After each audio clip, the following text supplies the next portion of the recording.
Hey everybody, Colin Wilson with the Action Network here to cover our Week 13 Moneyline round robin. We're going to take 7 teams. We're going to bet them by 2s and 3s.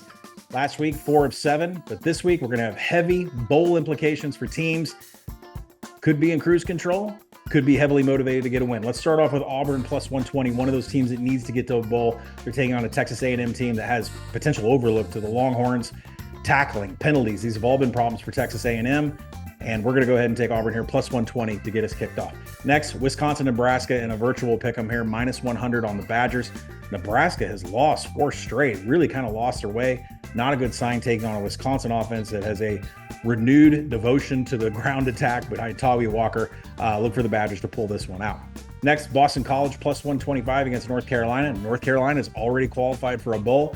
Boston College is not sitting on 5 wins. Carolina right now, 116th in defensive line yards. BC should absolutely run the ball down their throat. Duke plus 130 against Virginia Tech. Duke is the second best team in the nation in defensive havoc. That's going to be a problem for Virginia Tech's offense.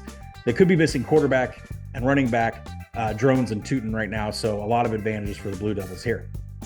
Kansas plus 125 against Colorado. Let's call for the upset in Arrowhead Stadium. The Jayhawks have an elite rushing attack. That's going to be a problem over the middle of the defense for Colorado. Maryland plus 190 against Iowa. Looks like Cade McNamara will not be returning this season for Iowa, who has really kind of turned into a pumpkin since they qualified for bowl season. Looks like Jackson Stratton is going to be the signal caller for Iowa under center. Let's take Maryland, who was a lot better against Oregon than it seemed in the box score. We'll take them plus 190. Oklahoma State plus 135 against Texas Tech. Yes, didn't think we would come back to the Pokes this season for any reason, but Texas Tech is bowl eligible. Oklahoma State still playing hard for Gundy. More importantly, this is an Alan Bowman revenge game when he played for Texas Tech nearly 7 years ago. So we're going to take Oklahoma State plus 135 against a horrific Texas Tech defense. And to wrap us up, our long shot of the week, our last team, Virginia plus 270.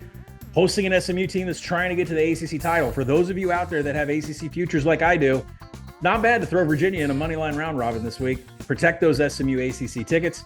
The deep passing of Calandria should be a little bit of a problem for SMU on the road, who's been kind of lackadaisical. Should have lost a game against Duke earlier this season. So Virginia plus 270. All right, let's recap our 7 teams. We're going to bet them by 2s and 3s in our round robin. Auburn plus 120, Wisconsin minus 100, Boston College plus 125, Duke plus 130, Kansas plus 125, Maryland plus 190, Oklahoma State plus 135, and Virginia plus 270 to complete our Week 13 Moneyline round robin. Good luck to everybody.